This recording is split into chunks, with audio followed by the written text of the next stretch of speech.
I, M43, try to do my best to provide for my wife, F38, and 2 kids, 3,5, as well as my mill, and would like to think I'm doing a decent job. Over the years, I worked to improve our family's living situation. Not only did I complete another bachelor's and recently master's in a STEM-related degree, I at the same time worked 2 full-time jobs, while completing my second bachelor's, and put my wife through school as well. She completed a degree where she could make good money, /60-70K/year, in a healthcare field that always has jobs available. But with the birth of our 2 kids, she has since gave up on her career to be a SOM for the time being. At first it was a struggle while I was finishing up my master's. Once I completed it, after our youngest turned 3, my career took a jump up and we are now able to afford our single-income household in a more feasible manner. We're far from rich but do okay for a single-income family of 4, a little north of 150K base plus bonuses. The past year life was overwhelming for my wife, so even though I now work 75% from home, I budgeted to hire a daytime nanny to help her around the house with one child while the other is in school. Now my day starts every day around 5:36 am. I get the house ready for the day before the nanny comes at 8 am. I get our oldest up and ready for school, breakfast made, and plan out my day, bring our oldest to drop off, and be home in time to let the nanny in.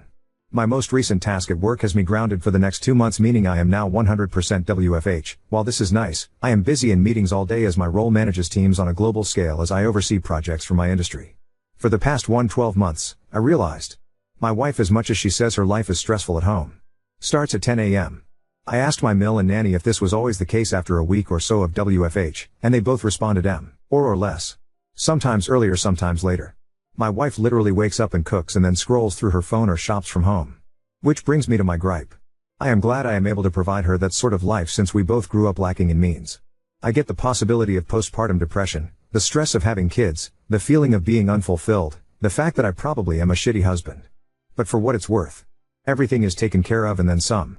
I manage the house's finances. She claims she was too busy to do so, pay all the household bills. I pay my own personal bills. I pay her bills, track and perform all the upkeep of our house appliances /cars /pets etc. And I also help pay for my mill's medical bills and car note, but apparently my life is on easy street compared to hers.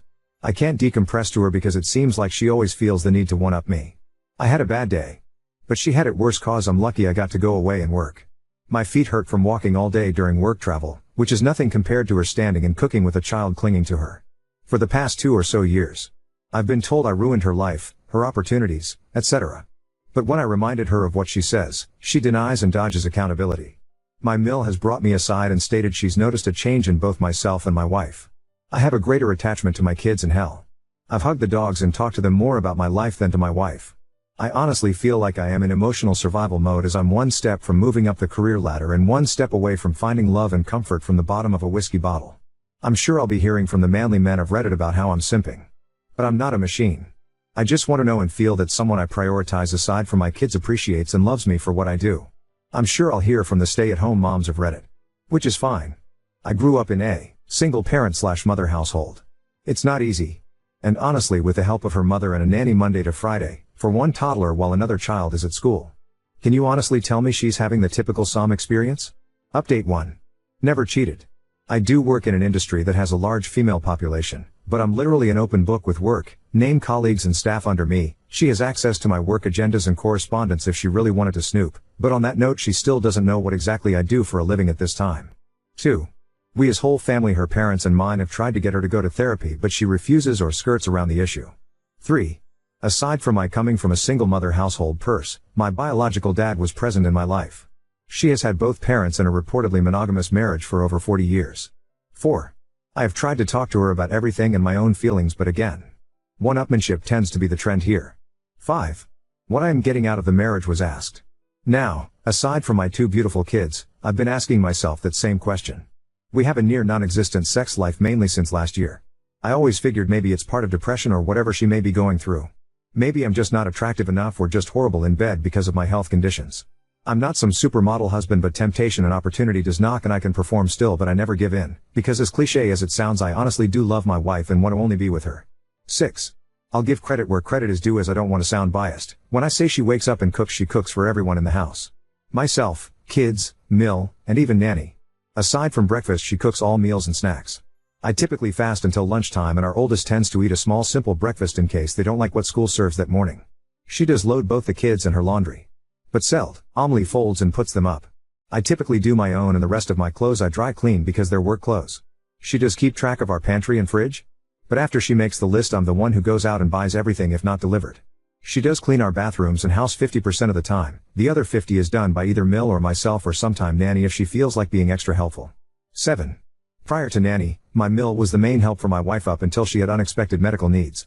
So I opted to hire a nanny to help them both, more so when Mill is having treatments and recovering. Update 2. I showed my wife my post the following weekend and she read it and all the comments. Long story short, argument, she left our house to stay with her sister, and I've been a single parent since. It's sad to say, aside from the good nights to our kids, it's all pretty much the same routine.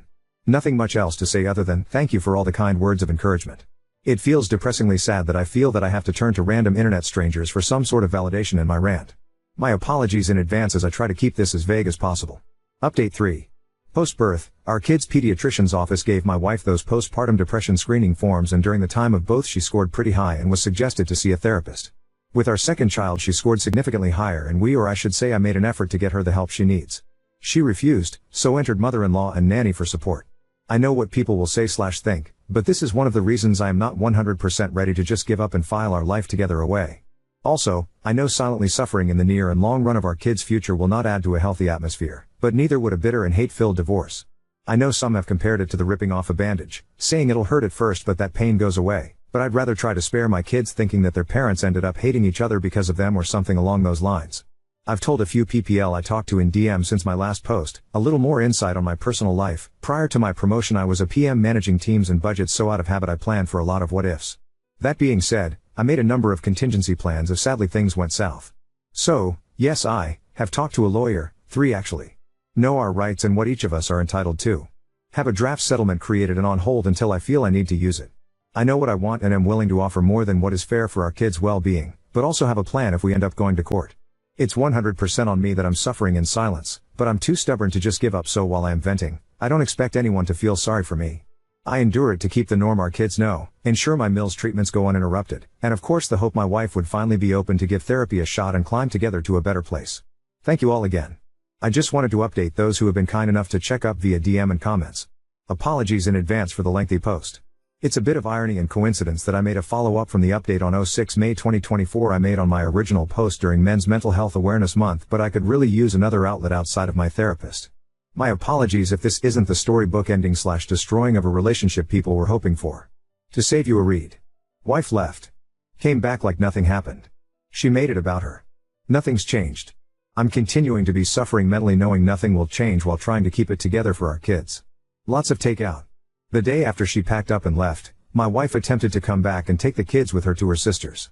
Naturally I was against this, and thankfully so was her whole family, including said sister. Not only was it not fair to our kids for her to sweep them away into a home that's not theirs, but to put that financial and housing stress on the rest of her family since she doesn't work and her sister and her family, husband and 3 kids, stays with their dad in the house they grew up in.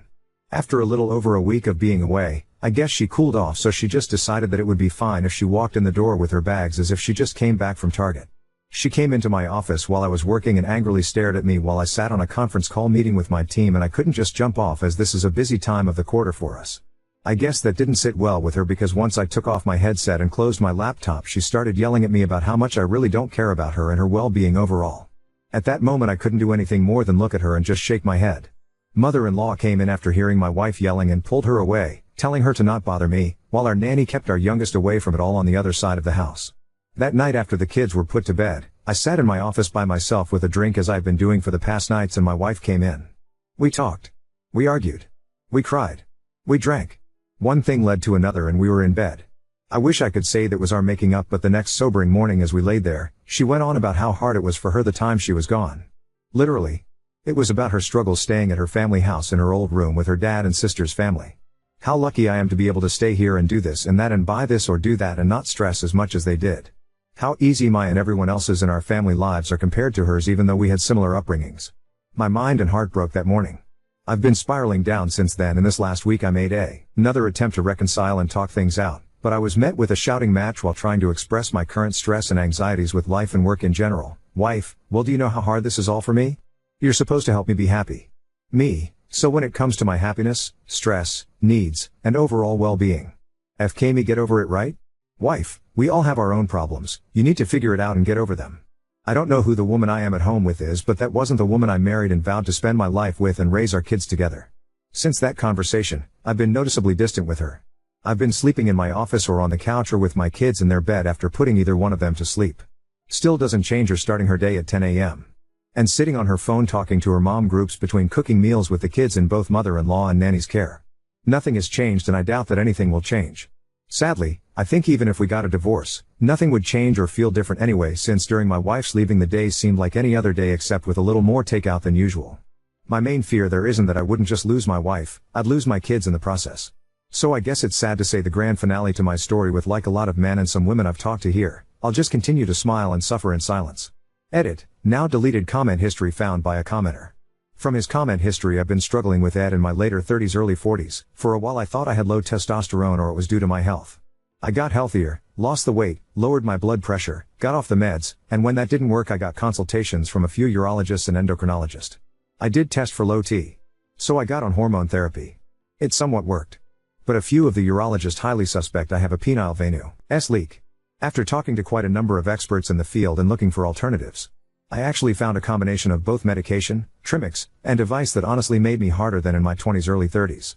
Even though this combination gets me good to go within 10 to 15 minutes, which is usually focused on foreplay with my wife. For the last of 2021 and early 2022 we were having some of the best sex of our marriage almost daily. Then one day after sex she tells me she doesn't feel happy with it because it's unnatural that I have to take these steps to just make love to her. She then compared me to her ex in bed. I laid there next to her in silence and just turned away. My brain broke that night.